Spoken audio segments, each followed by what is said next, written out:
Muito bem, a todos vocês telespectadores da nossa querida rede ISTV. Hoje estamos aqui no momento ímpar. Chegamos ao cerne do poder e vamos ter uma entrevista muito mais que especial e exclusiva com o 01 da República, com o nosso querido presidente Jair Messias Bolsonaro.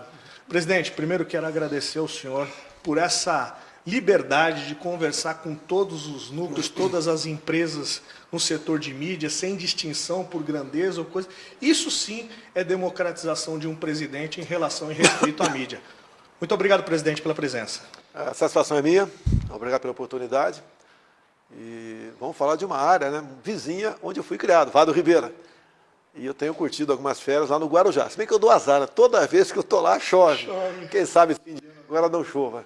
Mas tudo bem, é um prazer, uma satisfação poder mostrar um pouco como está o governo e como está o Brasil. Bom, por falar do governo, vamos falar sobre a avaliação do governo em geral e naquilo que o senhor traz como ponto forte. O Brasil tem vivido primordialmente uma revolução na questão do transporte rodoviário. Presidente, o que o senhor pode explicar, o que o seu governo tem feito para melhorar as condições das rodovias pelo país? Primeiro foi escolhendo um ministro competente, né, uma boa formação e honesto acima de tudo. E ele começou, então, a botar o seu ministério para funcionar.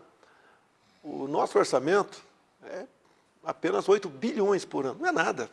Tá? Mas isso é bem aplicado. E nós partimos para concessões, já que estamos falando aqui da Baixada Santista, né? Temos a BR-116 ali do lado, e temos um pouquinho mais ao norte ali a Dutra. Ela foi acabar de ser relicitada. Então, o pedágio da Dutra vai ser reduzido em 33% e motocicleta não mais pagarão pedágio. E ali será feita também a pista de descidas Araras, vai ser duplicada, a previsão é duplicar aquilo, e também atendemos em parte a Rio Santos, que é uma rodovia que tem pouco trânsito, e ninguém quer operar aquela rodovia. Então, pegamos um braço da empresa que vai operar aí a Dutra para aplicarmos ali na Rio Santos. E se eu conseguir revogar um decreto, né? O pessoal para falar, o decreto quem revoga é o presidente. Não, o decreto ambiental quem revoga é o Congresso Nacional ali. Para a gente tornar sem efeito a estação ecológica de Tamoios, eu tenho já prometido, de um país do Golfo, de aplicar US$ 1 bilhão para transformar aquela área em algo muito, mas muito melhor que a Cancún. Então o Brasil tem potencial para muita coisa, a nossa Baixada, o nosso Vale é promissor também nessas questões, e temos tudo para dar certo no governo. Agora, um pouco de paciência, alguns querem que a gente dê um cavalo de pau em tudo, não é possível. Agora, muita coisa boa vem acontecendo no governo, a gente não conta, obviamente, com grande parte daquela grande mídia, né? Mas as outras mídias tendo dado um espaço e nós te consegue mostrar o que está acontecendo.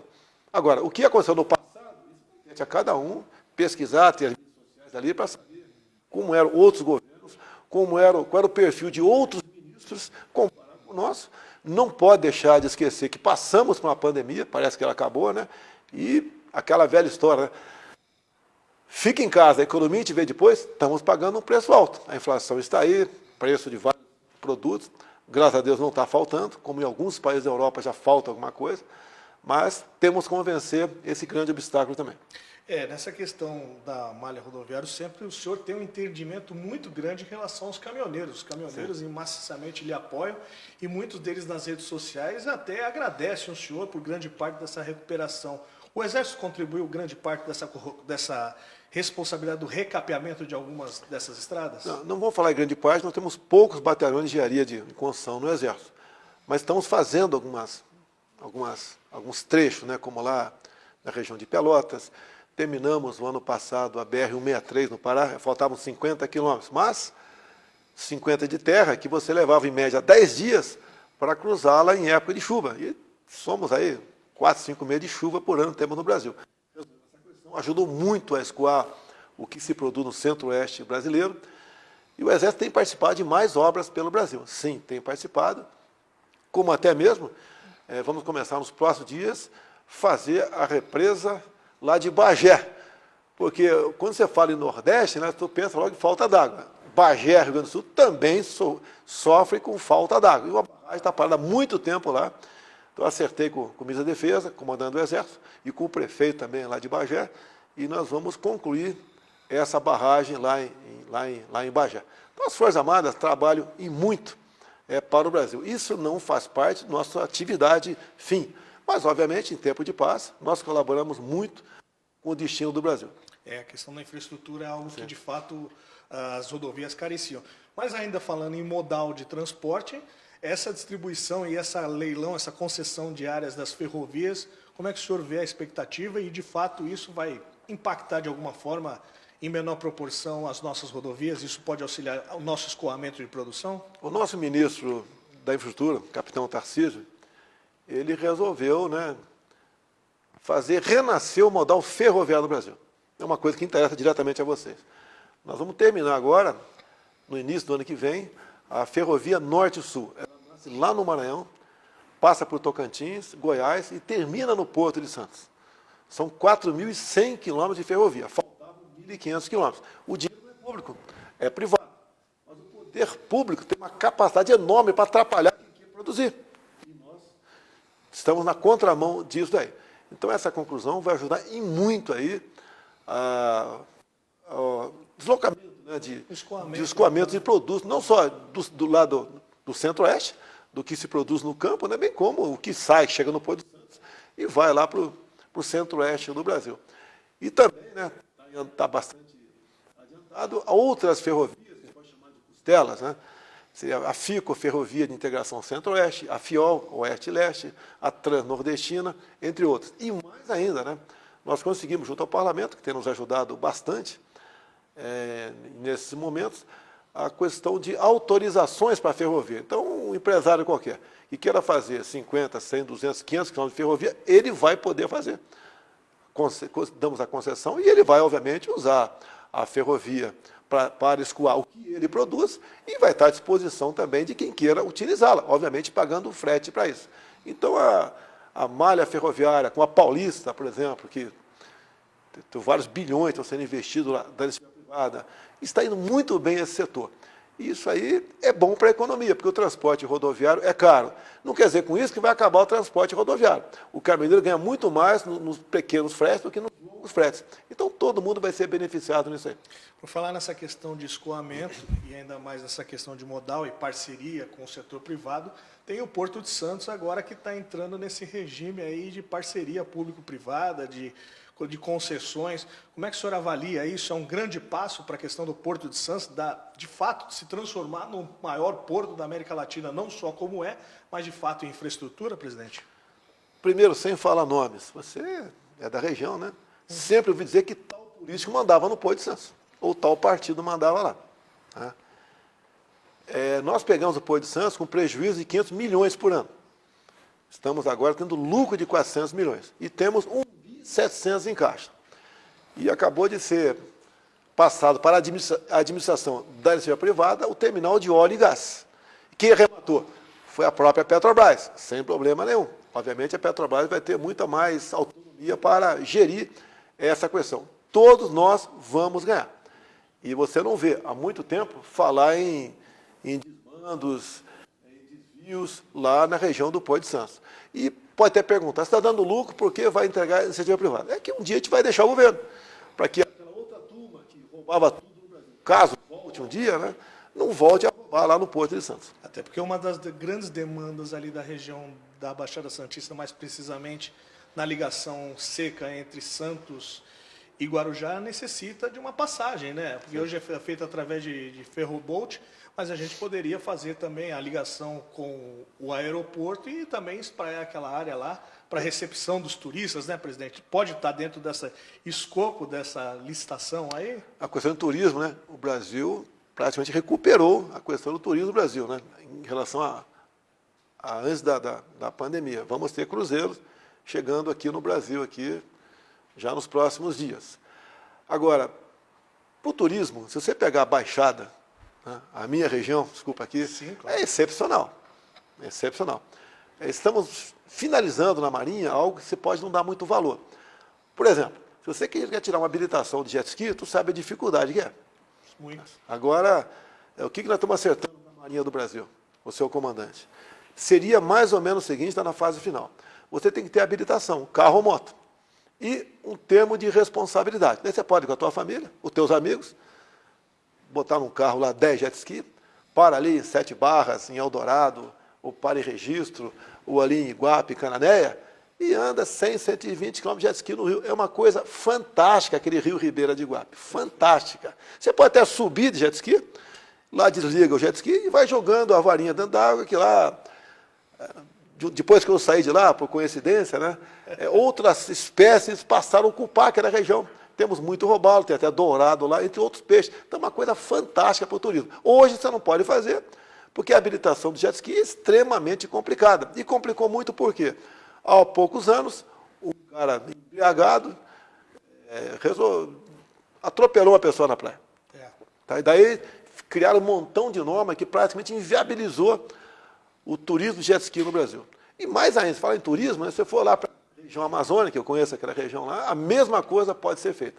O Tarcísio também, que ele mexe com a questão de aeroportos, não só portos, ele desburocratizou a habilitação para aviões, para hidroaviões. Então, pode ter certeza que daqui a poucos anos você vai ver a proliferação de hotéis flutuantes da região amazônica. Obviamente, o aeroporto está ali pronto, lá, não precisa de manutenção, nada. E com esse passeio de jet ski vai ser uma coisa fantástica. A vantagem nisso tudo, na região amazônica, e é bom você saber, você que é do Vale do Ribeira, aí da Baixada, aí. Qual a vantagem disso tudo? Quando a gente vai para a Europa, os caras têm uma ideia que a gente toca fogo na Amazônia. Isso não existe.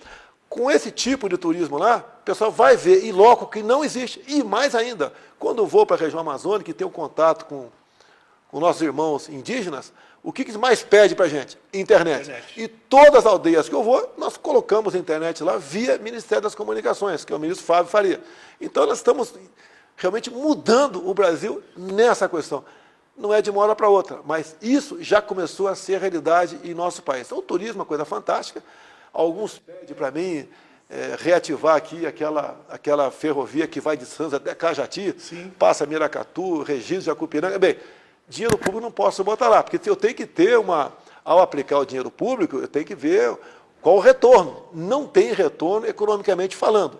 Se a iniciativa privada assim o desejar, eu já falei com donos de alguma empresa, né, por enquanto não se interessaram, estamos à disposição para abrir, né, essa ferrovia para iniciativa privada. Aliás, é um passeio turístico, sim, maravilhoso, que muitos da Baixada, que têm uma memória afetiva em relação a passearam por esse trem, tem e torce muito pela volta. Tem questão também lá de o turismo selvagem, tem um nome esquisito, aí, arborígeno, não sei se tem um nome esquisito ali. Tem também o pessoal de raft, né, gosta de descer com barco em corredeiras, também tem muita coisa nessa região lá. Então, a região de Vado Ribeira, que é vizinho ali da Baixada Santista, é uma região fantástica. O Brasil tem potencial, como eu te disse agora há pouco aqui, o potencial ali na Baía de Angra, que pouca gente conhece. Como, por exemplo, eu estive sobrevoando agora de helicóptero a região do Vale do Rio Cotingo, é lá no estado de Roraima. O que é isso?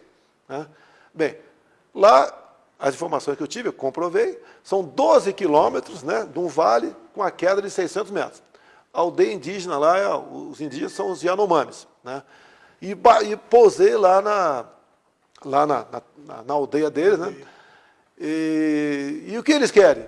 Eles querem construir hidrelétrica. Não eles, né? Eles querem que se construa hidrelétrica ali. Se você construir, tem de vista o volume de água do rio. Ele é perene, ou seja, tem água o ano todo, praticamente do mesmo volume. Você consegue, nessa área, ter energia elétrica para toda a região norte, né? E grande parte da região nordeste. Agora, por que você não pode fazer isso no momento? Porque é reserva indígena. Levamos 3 anos para conseguir, vai ser começar a fazer agora, no início do ano que vem, está tudo legalizado, tudo documentado, construir o linhão de Tucuruí, que vai lá de Manaus, vai até Boa Vista, Roraima. Que Roraima não está ligado ao Sistema, né, Nacional de Energia Elétrica, não está ligado. Recebia energia elétrica lá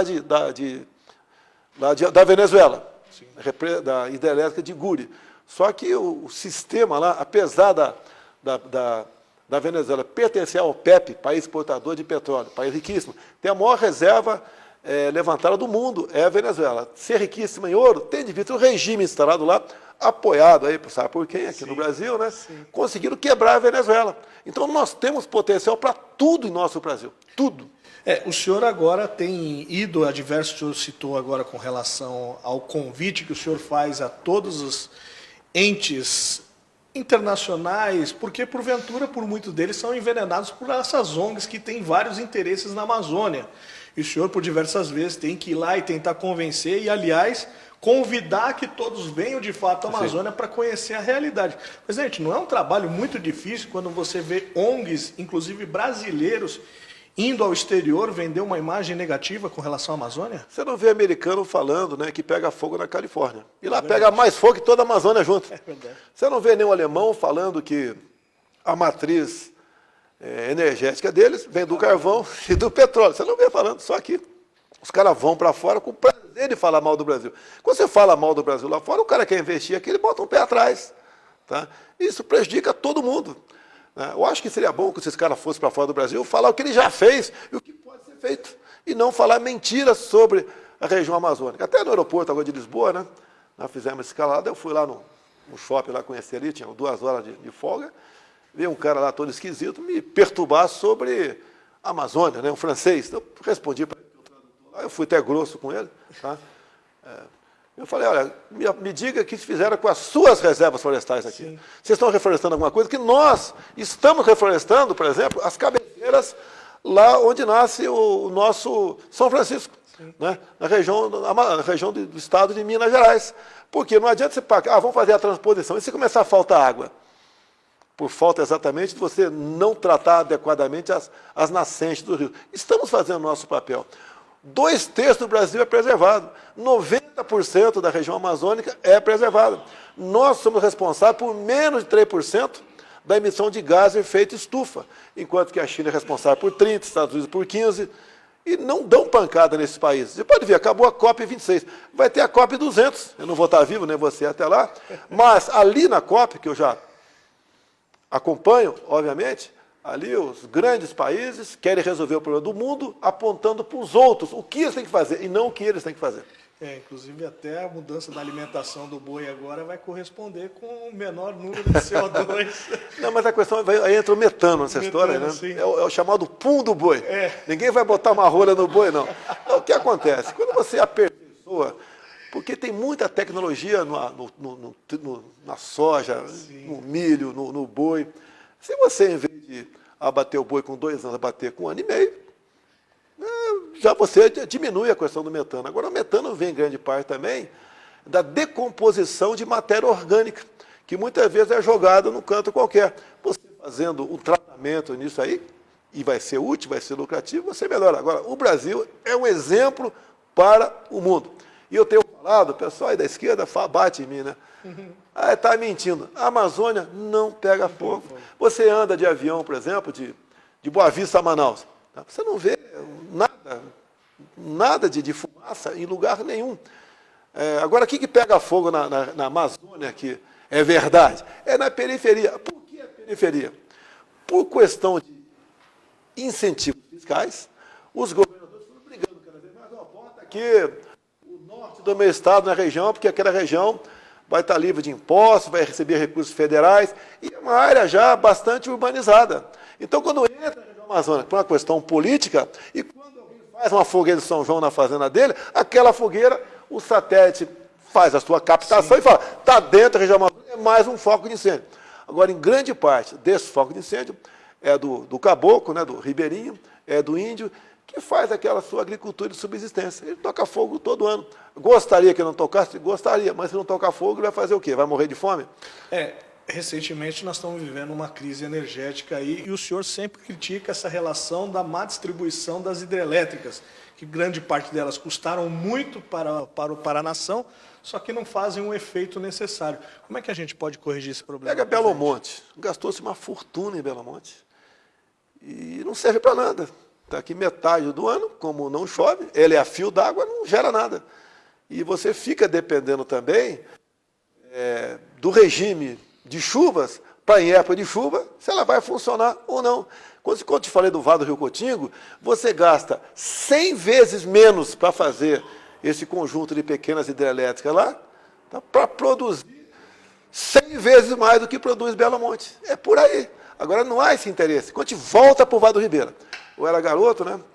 Já se falava em fazer uma hidrelétrica na região de Iporanga, e desde aquele tempo já tínhamos problemas ambientais. Hoje em dia é quase impossível você fazer uma hidrelétrica ali. Vamos tentar no futuro? Vamos ver como é que fica. Agora, qual a vantagem de uma boa hidrelétrica naquela região? A cada 2, a cada 3 anos, geralmente tem uma cheia enorme que lambe as várzeas ali dos rios, obviamente, né? E você leva embora a banana lá de Eldorado, de 7 Barras, de Registro. Leva embora, é um prejuízo enorme para todo mundo lá. Verdade. Agora, nós temos como resolver os nossos problemas energéticos, como você citou aí, bem como outros. Mas a luta contra alguns xiitas ambientais é enorme. Esses que vão lá nas feiras internacionais, inclusive brasileiros, inclusive tinha uma Índia depondo contra o próprio Brasil, né, presidente? Essa Índia aí, apareceu foto dela embalada, né? Ela se vestiu e foi para lá, né, para tentar substituir o Raoni, né? Agora, você pode ver, eu tenho imagem, né? Eu publiquei no Facebook, na aldeia Flechal, nessa que eu tive lá agora, no Vado do Rio Cotingo. O pessoal trata a gente bem. Tem indígena que fala com todo respeito, melhor do que nós dois, sim, tem conhecimento e quer realmente se integrar à sociedade. A briga é enorme para eles poderem plantar. Nós temos um projeto, mandamos, está sendo muito criticado, dando direito aos indígenas, o mesmo que tem um fazendeiro branco, vizinho dele. Perfeito. Branco ou afrodescendente, para ninguém me criticar nada aqui, né? É para fazer exatamente a mesma coisa. E não é uma imposição, são os indígenas que vão decidir. É isso que eles querem. Cada vez mais os indígenas se aproximam de nós e querem realmente a sua liberdade. Eles não querem viver a vida toda de favores do governo federal. Isso que eles estão fazendo é bom, porque a gente deixa de gastar, eles passam a produzir para si próprios, começam a pagar impostos e começam a ajudar a nossa economia, produzindo aí os commodities, né? Coisas que vêm da agricultura e da pecuária. De alguma forma, essa questão dos marcos indígenas tem sido deturpados com relação às atitudes do governo? Olha só, como é que aconteceu essa história toda? No final do governo Sarney, o ministro do Exército chamava-se Leônidas Pires Gonçalves. Resolveram, então, começar a demarcar terras indígenas no Brasil, né, com círculos. Né? Descobriu uma reserva aqui, bota um círculo lá de 10 quilômetros, 15 de raio, está resolvido. Bem, isso daí precipitou a indústria da demarcação de terras indígenas. Você pega o estado de Roraima e bota à tua frente o mapa metalogenético, o mapa de metais, ali tem tudo quanto é tipo de cor ali. Ou seja, tem tudo quanto é tipo de minério. Então, em 92, tá, houve uma mudança no Brasil por pressões externas, tá, e por fraqueza interna, começou-se essa indústria de demarcação de terra indígena. Dá para você imaginar uma cidade com 10 mil habitantes? Você imagina, 10 mil. 10 mil habitantes é um pouquinho mais que Eldorado. Sim. É o dobro de Eldorado.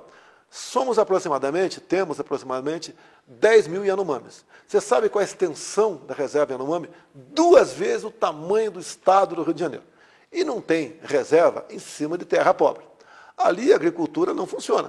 Se você sobrevoa, você vê ali o terreno ali é um capim, né? Muito ralo. Eu não sei se é por questão de radiação, não sei se é por causa da composição da terra. Mas você não pode, para 10 mil indígenas, reservar uma área 2 vezes o tamanho do estado do Rio de Janeiro, onde no seu subsolo você encontra toda uma tabela periódica.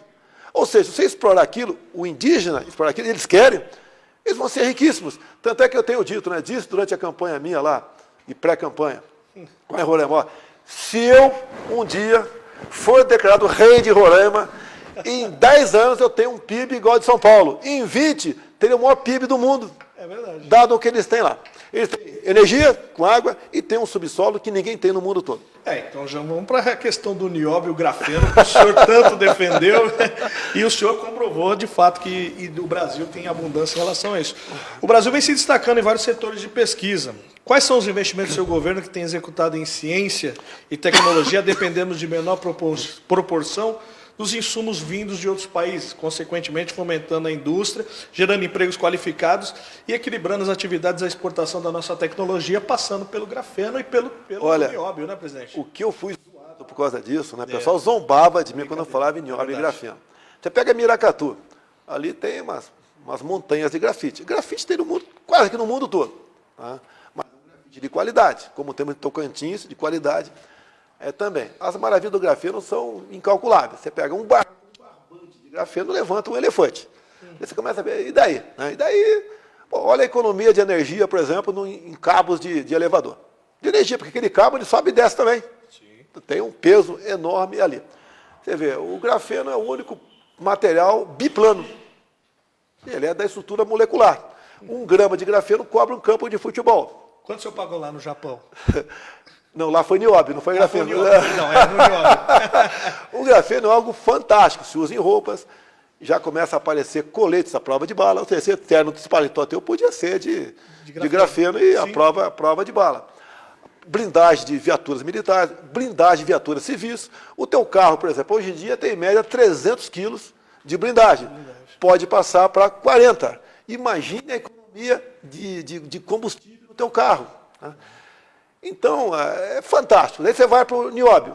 Né? O nióbio é um metal, é uma poeira, são aproximadamente 20 etapas que você tem que cumprir para tirar o nióbio da terra. As grandes minas estão em Araxá, estão ali também, aqui em Goiás também, temos uma grande mina aqui em Goiás, em Catalão, e eu sobrevoei também a região do Morro dos 6 Lagos, lá na região amazônica.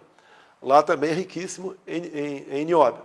Bem, o que acontece? A gente não pode continuar exportando nióbio com matéria-prima. Eu tive no início de 2019 com um físico russo. E ele falou para mim, né, falou para mim, eu fiquei, né, deu uma chamada em mim, com razão, estava aqui na sala aqui do lado, e falou, você não pode exportar isso in natura, que o mundo todo tem isso aí. Quando eu estive em Araxá, foi em 2017, eu vi umas 40, 50 bandeiras de vários países. Eu perguntei para o cara, quem são essas bandeiras? O que representam? Países que importam nióbio nosso. Tem países que não tem tecnologia, deve estar fazendo reserva estratégica, e você não tem no Brasil. Quando eu fui no Japão, eu vou te falar para que serve o nióbio. Uhum. Eu fui lá com o presidente da República, né, e fizemos o contato via assessoria, e chegou um cara que fazia bijuteria de nióbio. Você pode pensar, bijuteria, né, de nióbio. Tão caro quanto o ouro, tá, a bijuteria. De acordo com a têmpera, está a nós 2.500 graus o ponto de fusão do nióbio, ela sai de uma cor. E eu não sabia, né? Falei, por que é bonito, tudo bem, mas por que tem gente que compra exatamente isso? Porque o ouro, para algumas pessoas, é alérgico. Eu não sabia disso. Então você pega, por exemplo, poucas correntinhas de nióbio, feita lá no Japão, 3, 4 dezenas, e compra aqui no Brasil 1 tonelada de nióbio. A China fez há alguns anos um duto para gás. É a mistura ferro-nióbio. Qual a vantagem disso? Não causa rachadura.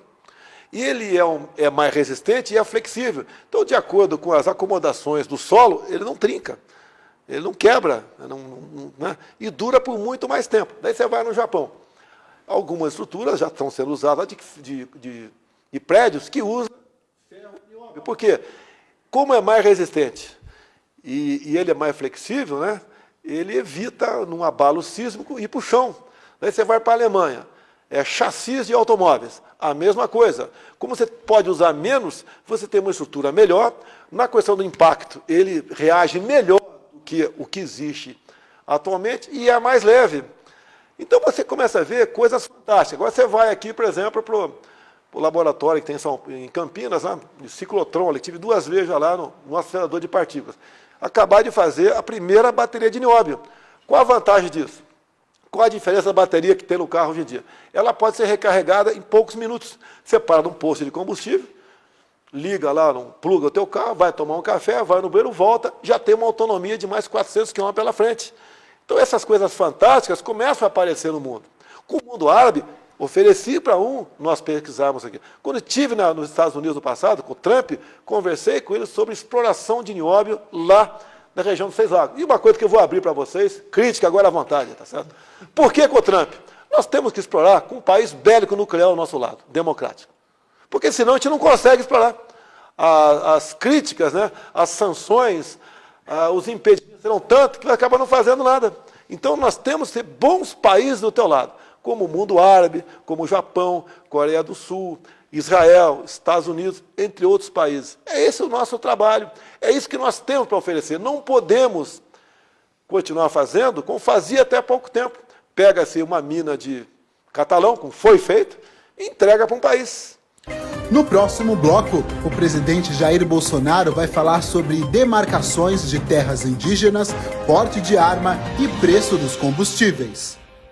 Com sua primeira aparição em 8 de setembro de 1966, Star Trek, com mais de 50 anos de conteúdo, é uma das franquias mais duradouras e populares de todos os tempos. Criada por Gene Roddenberry, a série de ficção científica trata-se de um grupo de exploradores que realiza a exploração espacial na icônica nave estelar Enterprise, que é inspirada e baseada a partir daquilo que o criador da série acreditava vir a ser o futuro da humanidade. Gostou? Então confira o quão boa a série é aqui na ISTV. ISTV Play, assine já, disponível para Android e iOS. Séries clássicas que irão te fazer ir para outro planeta. Acesso ilimitado a todo o conteúdo da ISTV. Poderá ter divertido. Centenas de filmes para você se divertir. Baixe e comece a assistir hoje mesmo.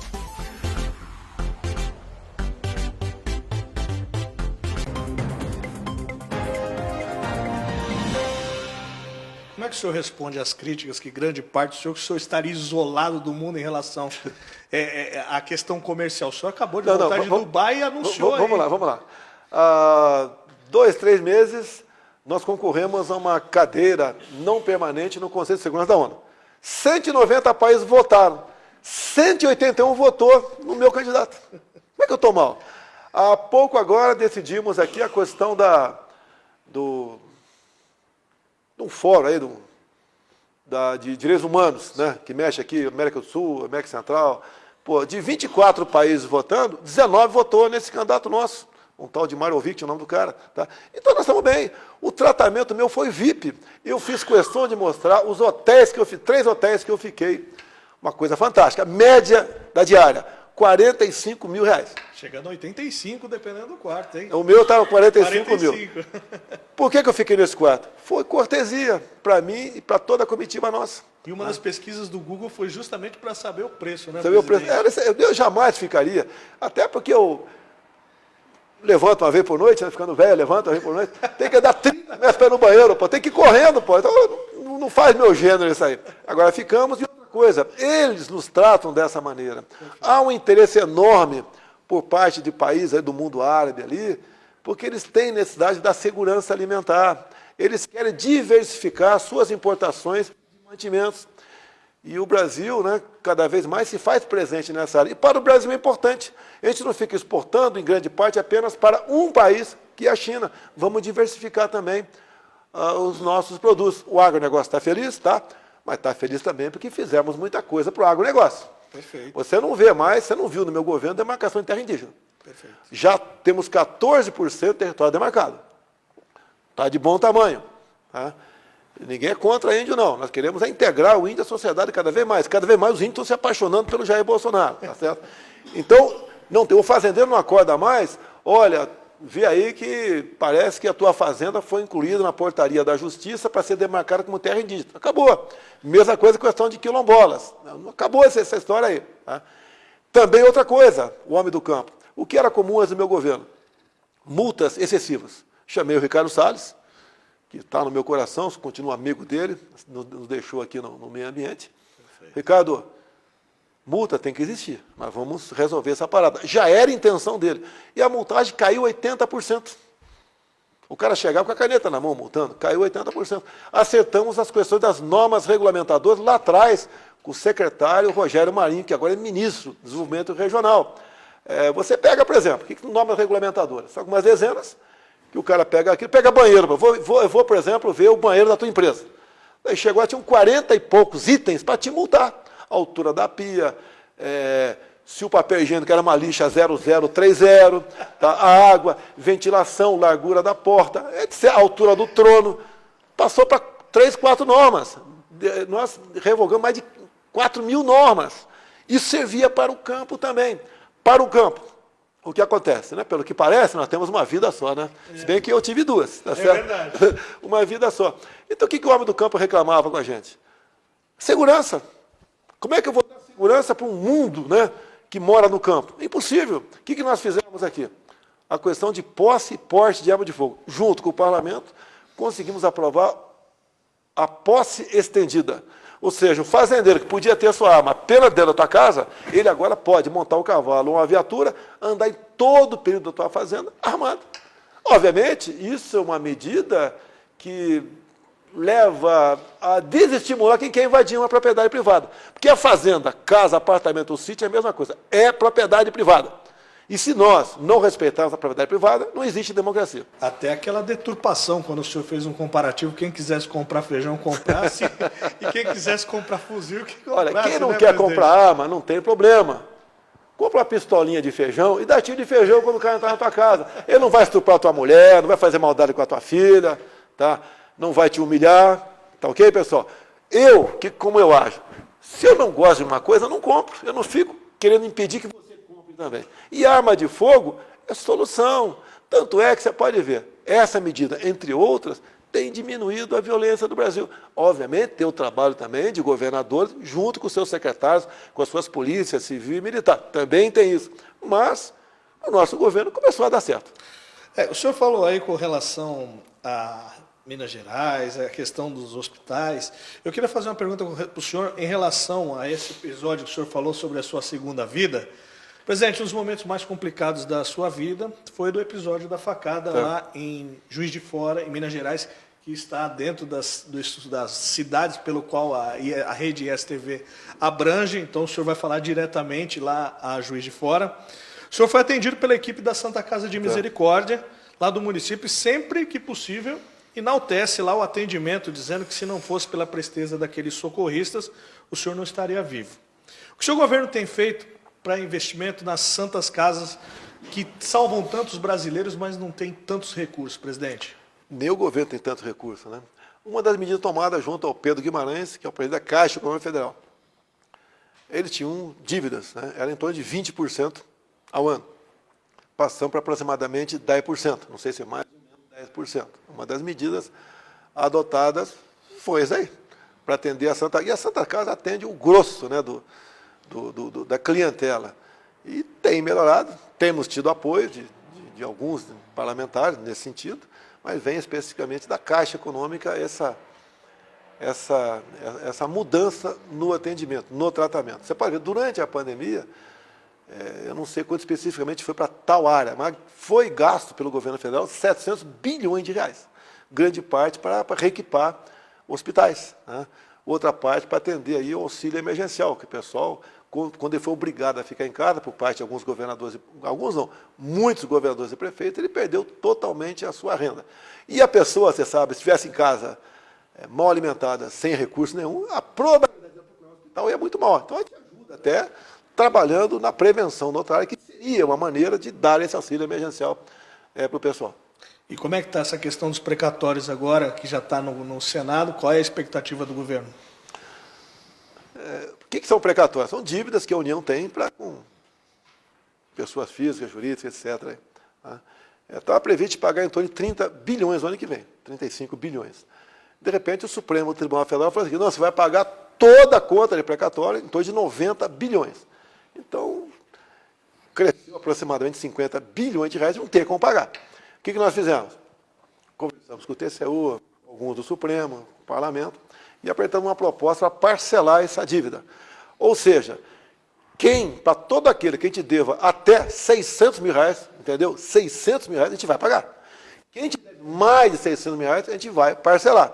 Até porque, se não for assim, nós não teremos orçamento o ano que vem. Então, eu vi alguns usando aí, né, fazendo parte da mídia, aquele pessoal de esquerda, que eu não vou pagar a professorinha que mais de 20 anos a União deve para eles. Realmente é verdade. Mas nós vamos pagar porque ela não deve, ela não está para receber mais de 600 mil reais. E, por outro lado, se deve há 20 anos, por que Lula, Dilma, FHC não pagaram? E essa é a condicionante para vir o Auxílio Brasil, né, presidente? Vamos falar de um novo Bolsa Família. Certo. Poucos dias a imprensa mostrou um caminhão de ossos, né? É. E um pessoal pegando o osso lá. Quem apoiou? Eu. Desculpa aqui, eu até falo. Hoje em dia o cara brocha em casa, tá? Me culpa. Tudo que acontece, ele me culpa. E daí o que acontece? Tem razão? Tem realmente. Houve uma inflação grande, né, de alimentos, de combustível também. E nós, para atender esse pessoal, vamos dobrar o Bolsa Família, que a média hoje em dia está em R$ 192. Vamos passar para 400. Os mesmos que criticaram, porque tinha gente pegando osso, agora estão contra os precatórios, porque a condição para a gente pagar R$ 400 é a gente aprovar o parcelamento desses precatórios. Votaram contra. PT, PCdoB, PSOL, PDT, Novo, até o Novo, né? Porque existe o Novo, né? Porque agora alego que eu quero furar-teto. Não é furar-teto que sobra espaço nesse parcelamento. E outra coisa, nós devemos atender esses mais vulneráveis, né? Esse pessoal de Bolsa Família, estou dizendo 17 milhões de famílias, não tem condições quase de sobrevivência, vivem ali da informalidade e não custa nada atendê-los em R$ 400 por mês. A gente lamenta, logo o PT, partido de esquerda, que tanto falo que eu não tenho coração para com os pobres, né? Agora, na hora de a gente dobrar esse valor, são contra. E deixo claro, quando fala em pobres, os pessoas desassistidos, os invisíveis, nós gastamos, né, em 2020, ano da pandemia, o equivalente a 13 anos de Bolsa Família. Então, é um governo que tem coração e que não pensou duas vezes em abrir os cofres, né, se endividando, na maioria das vezes, para atender esses mais humildes aí. Vamos voltar a falar de um outro problema que o senhor tem enfrentado muito, que é com relação ao preço dos combustíveis, que é um motivo frequente de reclamações entre os setores de transporte que movimentam a economia brasileira. A venda do etanol, aquela PEC que o senhor determinou, baixou com relação à venda do etanol diretamente do produtor ao combustível. De fato, pegou? Se não pegou, por que não pegou essa PEC, presidente? Não, essa é a medida provisória da venda direta. O que acontece? O erro vem da forma de se cobrar ICMS. Perfeito. O imposto federal do diesel, do álcool e da gasolina tem um valor fixo, está congelado desde janeiro de 2019, quando eu assumi. Já o ICMS, mais que dobrou de preço. Daí o governador fala que eu estou mentindo, porque não variou o percentual. Realmente não variou o percentual. Percentual mesmo, mas como aumentou o combustível, o mesmo percentual numa base maior é mais dinheiro na ponta da linha. Então, gasolina, média 30% no Brasil, porque cada estado pode cobrar o percentual que achar que conveniente. Tá? 30%. Esse 30% é em cima do preço de bomba no final. O que muitos governadores fazem? Pegam a média dos postos quando estão vendendo mais alto. Está em R$ 7,00. 30%, R$ 2,10. Cobra R$ 2,10 de cada litro de combustível vendido no seu respectivo estado. É o que mais pesa. Se fosse um valor fixo, parecido com o meu, a gasolina seria no mínimo R$ 1,50 mais barato hoje em dia. Agora, tem outros fatores também, que eu não quero criminalizá-los, mas tem ali a margem de lucro do dono do posto, tem o valor do frete também. Tá? E isso aí, o que a gente precisa? Com essa nossa ação direta de inconstitucionalidade por omissão, que está no Supremo, que é para regulamentar uma emenda constitucional de 2001, que fala que o ICMS tem que ter um valor fixo para todo o Brasil, você vai poder chegar no posto lá no teu estado, lá da Baixada Santista, e vai ver, preço da Petrobras, você sabe quanto custa a gasolina nossa? R$ 2,33. Por que chega a 7 na ponta da linha? Chega a quase mais R$ 5,00. Vamos procurar saber. Temos como, por exemplo, fazer com que os caminhões, os tanqueiros, né, possam, outras empresas explorar isso aí? De que forma? Né? Então, dá para resolver? Dá. Quando você vai do etanol, venda direta. Uma usina, por exemplo, né, ela produzia etanol aqui, o caminhão dava 300 quilômetros, numa distribuidora, nem descarregava, voltava a 300 quilômetros e vendia esse mesmo álcool 10 quilômetros aqui do lado. Permitimos a venda direta agora. Não está tendo reflexo na ponta da linha, porque a média que os governadores cobram é fictícia. Quanto maior a média, melhor para eles. Não baixa o preço. Já reduziu na semana retrasada 10 centavos o preço do etanol, mas na ponta da linha não baixou. Eu até disse os dias lá, eu não mando na Petrobras. Se eu interferir lá, eu estou em curso em crime de responsabilidade, entre outros aí. Eu falo a Petrobras, se você, por exemplo, anunciar que vai baixar R$1 na gasolina hoje, vai passar de 2,33 para 1,33, você está fazendo errado. O pessoal não vai gostar, né? Tá assim, vai falar, pô, o cara está contra. Não estou contra, não. Não vai diminuir o preço na ponta da linha. Não vai diminuir. E quando você passar? Voltou para 1,33, passar para 1,50, imediatamente vai ter aumento na ponta da linha. Então, qual é o ideal? Nós temos que aprovar essa PEC. Aprovando essa PEC, tem como reduzir na ponta da linha. Sem aprovar essa PEC, não temos como fazer isso aí. Agora, realmente, a gente torce, né? Porque parte não depende de nós. É o preço do petróleo chamado Brent lá fora. O senhor falou com relação ao preço do combustível, o senhor brigou para que, de fato, desvendasse o porquê desse preço. Sim. E, recentemente, uma notícia da semana passada, o presidente dos Estados Unidos, Joe Biden, sim, pediu uma investigação para ver se, de fato, os produtores, não, os revendedores estavam praticando e se, de alguma forma, locupletando do preço. Como é que o senhor vê isso? O senhor, de fato, então tem algum problema, segundo, né? As informações, em torno de 50% reajuste no combustível lá nos Estados Unidos. O gás, o pessoal consome em casa na Europa, né, no Reino Unido, subiu nos últimos 2 meses 300%. A Europa toda está preparando para um novo reajuste. Porque país, né, que detém a produção de gás, chega numa hora dessa, com essa crise mundial de combustível, que vem também da questão da busca cada vez maior de uma energia limpa, né, e quer energia limpa, então outros problemas acontecem com a questão de fertilizante. Para produzir fertilizante precisa de energia, e como não pode ser a energia que está aí, a energia limpa é mais cara, aumenta o preço do fertilizante, que aumenta o preço do combustível aqui. É uma reação em cadeia. É muito bacana o pessoal querer o ideal, é muito bacana. Mas o mundo está chegando a 8 bilhões de habitantes. O Brasil cresce quase 2 milhões de habitantes por ano. Se você consome, em média, 1 quilo de comida por dia, a partir daqui a um ano certinho, além das 210 mil toneladas de comida por dia que você tem que produzir, lá na frente serão 212 mil toneladas. Precisa de fertilizante que passa por geração de energia. Então o negócio é extremamente complexo. Alguns simplesmente, fica a brincadeira aqui, o cara vai mal em casa, me culpa, né? O que está acontecendo no mundo. Agora, repito, o Brasil é um dos países que menos está sofrendo com essa questão de inflação, inclusive de alimentos e combustíveis. Torcemos, mais que torcemos, buscamos cada vez mais investir em fontes alternativas de energia, como nós temos a primeira bateria de nióbio lá em Campinas. Vai demorar alguns anos para chegar no carro, mas isso vai refletir no quê? Menor consumo de energia que vem dessas fontes fósseis, que cada vez estão mais caras. É o problema do Brasil. Agora, temos como resolver? Temos, como eu te falei, Rio Cotinga, hidrelétrica. Por que fazer turismo lá em Cancún ou outro lugar qualquer do mundo? Você pode até ir uma vez ou outra, mas não sempre. Pode fazer turismo da Baía de Angra. Temos turismo no mundo todo, como, por exemplo, o nosso Pantanal Sul-Mato-Grossense, que eu conheço muito bem, que servi em Acre por 3 anos. Então, o Brasil é um país fantástico, mas pouca gente te ajuda a resolver esses problemas. No próximo bloco, o presidente Jair Bolsonaro vai falar sobre vacinação, pandemia, corrupção em governos anteriores, futuro partidário e revela seu candidato ao governo do estado de São Paulo. Sucesso dos anos 80 e 90, Anos Incríveis é uma série americana criada por Carol Black e Neil Marlins, que conta com 6 temporadas e 115 episódios. A série introduz as questões sociais e acontecimentos históricos que aconteceram no final dos anos 60 e início dos anos 70, através da perspectiva do personagem Kevin Arnold, protagonizado por Fred Savage.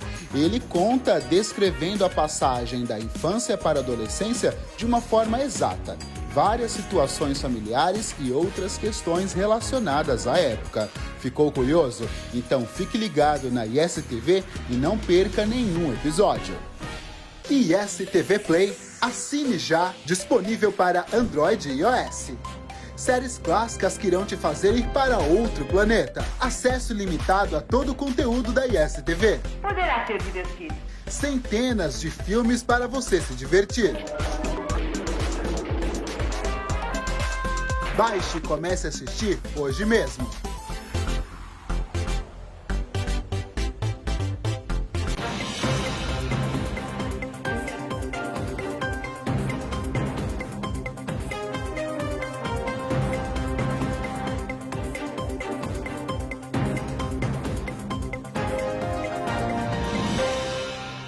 Passamos de 300 milhões de vacinas aplicadas no Brasil e proporcionalmente o Brasil passou os Estados Unidos. Como é que é o trabalho de conscientização? Como é que o senhor tem visto? O que nós fizemos desde o começo, né, com o ministro Pazuello em especial, aí, vamos investir na vacina de forma voluntária, sempre falei isso, quem quer tomar, toma, quem não quer, não toma. Tá? O ano passado, 2020, a primeira vacina foi aplicada em dezembro. Alguns me criticam porque não comprei vacina no passado. Ou é má fé ou é ignorância. Não tinha vacina para vender. E deixo claro, era uma vacina experimental. Eu não posso obrigar ninguém a tomar a vacina, né? Numa calamidade, posso. Tá? Eu posso como presidente. Isso está na lei nossa de 2020, que alguns governadores estão usando para aplicar a vacina até em criança. Está errado. Não procede. Até porque a vacina, parte é experimental, parte não é experimental. E aquilo caberia a mim. Só que o Supremo falou que não é a mim. Eu não mando nada no Brasil. Quem manda é governador e prefeito. É o Dourado Paulista, né? Com todo respeito ao prefeito lá. Tomou algumas medidas restritivas. Até na casa lotérica do sobrinho meu, que não podia ficar mais de 3 dentro da casa lotérica. Ele falou, ô tio, quando tem 3 aqui dentro, eu solto fogos, tá?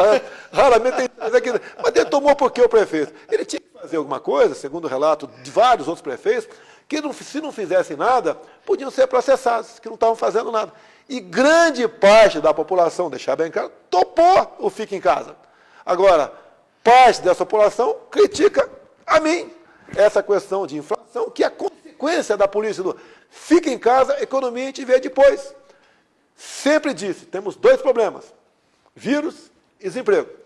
A fome também mata, o desemprego mata, não é só pela fome, por depressão.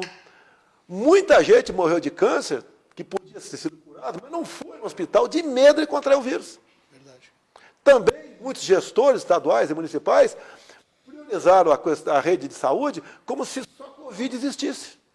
Agora, tem represado muito problema para ser tratado na saúde, que a gente vai estar enfrentando e vai enfrentar. E o senhor sempre respeitou a área médica, dizendo que tudo era sempre com correspondência médica, né? Que os médicos, inclusive nos grandes reclames de medicamentos, sempre dizem, antes de tomar o medicamento, recomende ao médico, né? Peça a recomendação ao médico. Mas na hora de outros que eles não concordam, o médico não serve, né, presidente? Eu fiz aqui... Comecei a pesquisar, conversar com gente, ligar para médicos do Brasil todo, para alguns embaixadores fora do mundo. O que está sendo usado, o que pode ser... Pareceu, eu não vou falar os 2 nomes aqui, pode tirar do ar teu programa. Né? Chegou a esse ponto, se você falar 2 remédios, um é usado para piolho, outro é usado para malária. O pessoal derruba a página da gente, né? Então não vou falar o nome aqui. E cheguei à conclusão aqui, não foi eu, né? Porque eu sou capitão de artilharia e sou formado em educação física também. Então chegamos à conclusão que dava certo aqueles 2 negócios. Tanto é que quando eu tive... Eu não segui o protocolo do Mandetta. Qual é o protocolo do Mandetta? Vá para casa, quando sentir falta de ar, procura o médico. Eu falei, Mandetta aqui, Mandetta, procurar o médico para quê? Já está ferrado o cara. Vai ser tratado com o quê? Com cortisona, com não sei o quê, dipirona. Mas para isso tem comprovação científica? Agora, por que não pode usar isso aí experimental? E outra, cadê a autonomia do médico? Quem está receitando não sou eu. O médico vai dizer, vou te receitar isso porque não tem mais nada. Eu costumo citar um exemplo simples. Quando se fala em comprovado cientificamente. Guerra do Pacífico. O soldado chegava ferido, não tinha que doar sangue para ele, porque todo mundo já doou. Não dá para tirar sangue de mais ninguém. O que os médicos decidiram? Sem ligar para a Anvisa, ou para a CDC americana, qualquer órgão de vigilância, né? Meter água de coco na veia do cara. E deu certo. Deu certo. Por exemplo, olha os machões do Brasil aí. Né? Pessoal machão, garganta. O pessoal está comprando Viagra e Cialis. Como é que foi descoberto esse negócio? Sem querer. Verdade. A maioria dos remédios são descobertos por acaso. E resolveram, então, criminalizar esses 2 medicamentos, usados para malária e para combater o piolho.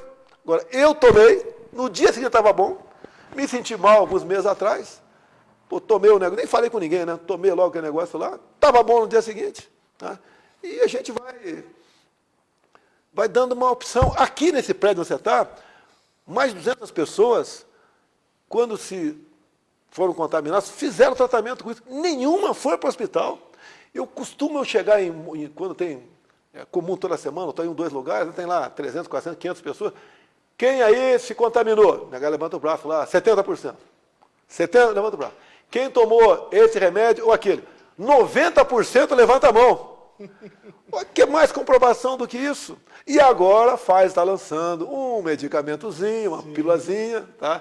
Que, segundo informações de um jornal norte-americano, o Joe Biden vai comprar aí bilhões de dólares desse comprimido.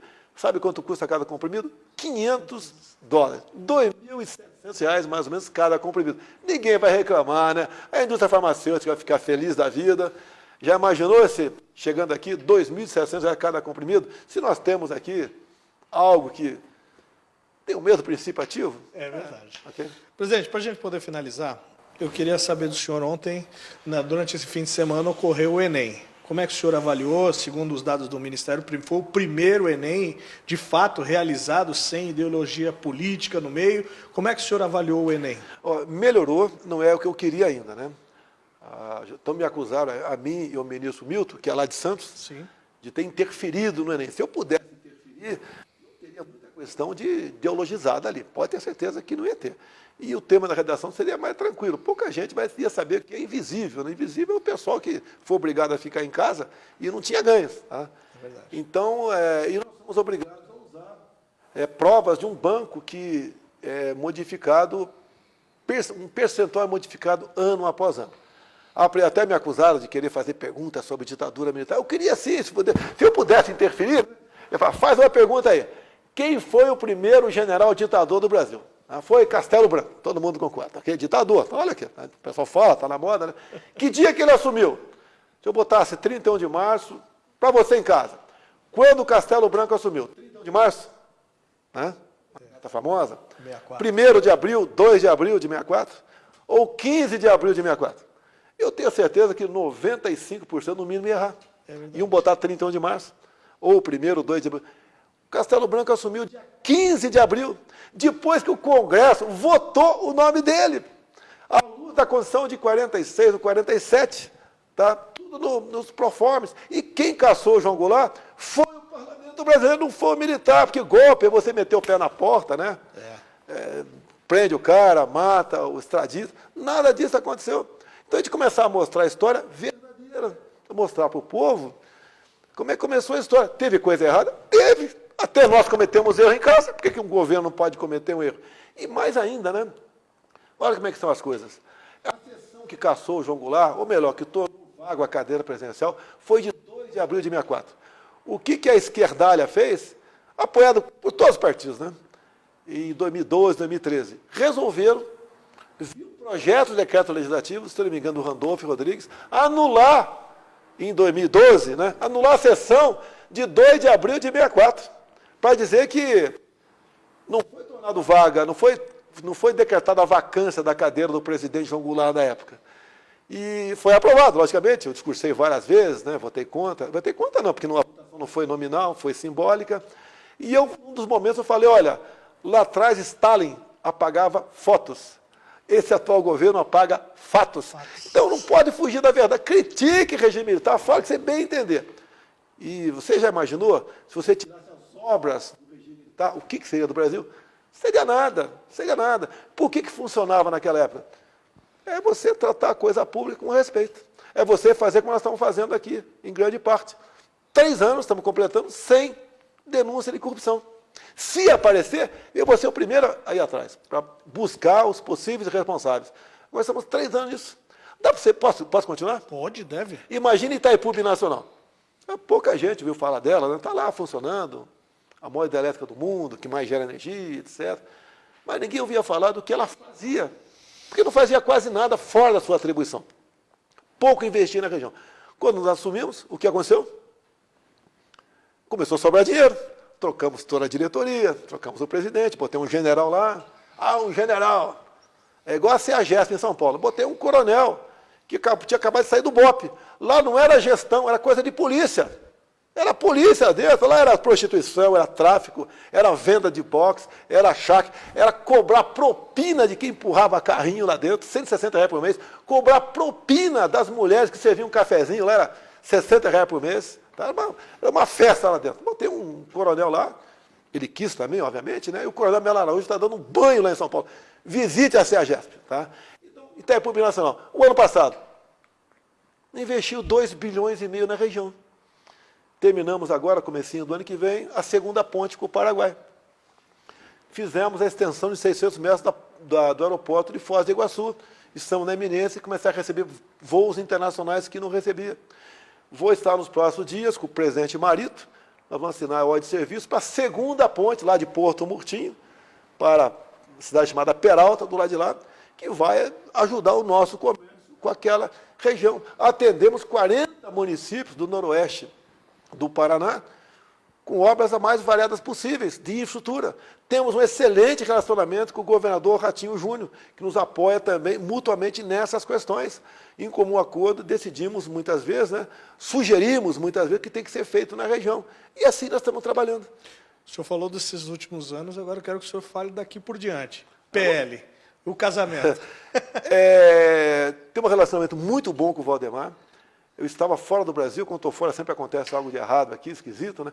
Não conversei com o Valdemar por telefone, não houve troca de acusações nenhuma, zero, troca de zap apenas, decidimos não nos filiar mais dia 22, passar para uma data mais à frente, porque faltava a gente acertar aí meia dúzia de estados, entre eles São Paulo.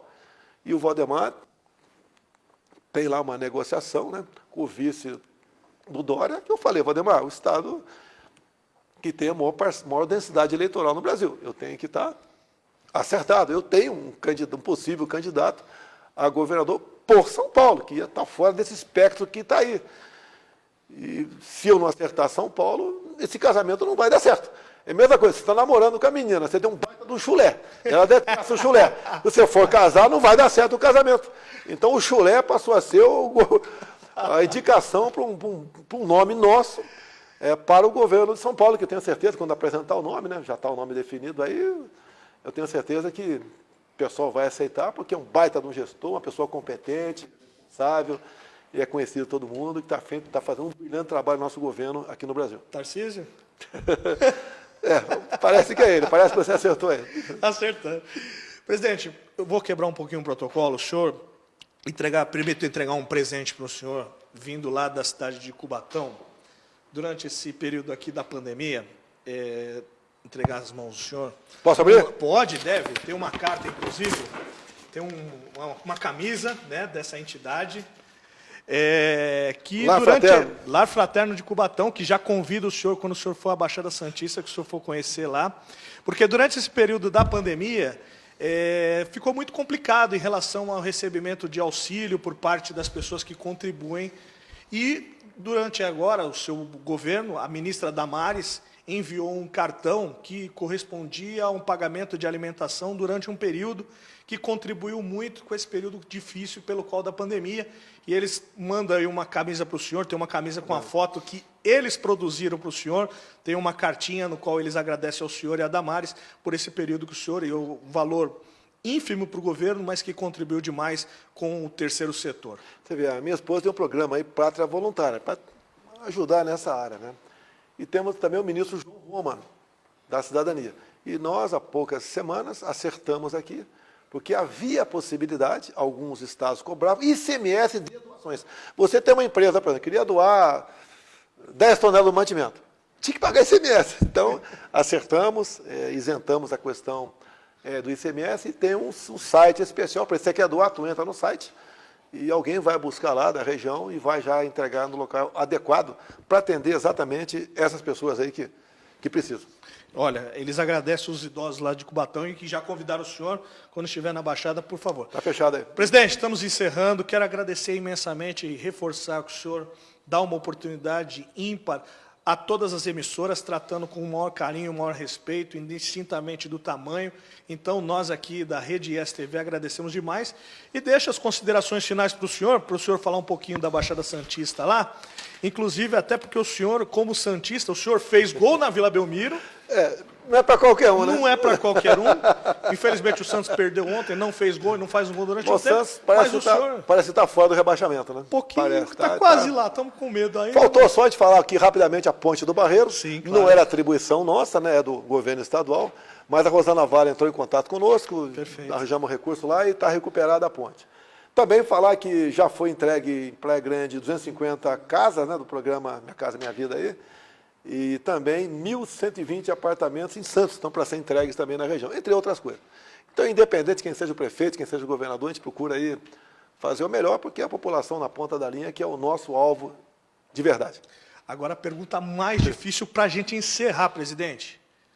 Sábado, dia 27, final da Libertadores. Flamengo ou Palmeiras, quem ganha? Quando eu nasci em Glicério, 21 de março de 55, o vizinho gritou, né? Era parteira. O hospital quase não existia, né? O vizinho gritou, ó, minha mulher. Hoje em dia se gritar é crime, né? Meu pai falou, homem, né? Bota Jair. Meu pai, por que Jair? Porque hoje é aniversário, meu pai era palmeirense, do Jair Rosa Pinto, meia esquerda da seleção e do Palmeiras, que tinha nascido em 21 de março. Então, meu nome Jair veio do Jair Rosa Pinto. Então, eu não sou muito aficionado por futebol, né? E como presidente eu tenho que ficar meio afastado um pouquinho, mas vou torcer para o porco comer um urubu no fim de semana. Inclusive, a gravata denota, né, presidente? A gravata acho que já entrega. Né? A gravata entregou aqui. Presidente, muito obrigado, boa sorte nesse e conte sempre conosco. Obrigado. Obrigado a todos vocês e acompanhem o resto. Sigam na programação da nossa rede ISTV, o canal da família. Muito obrigado.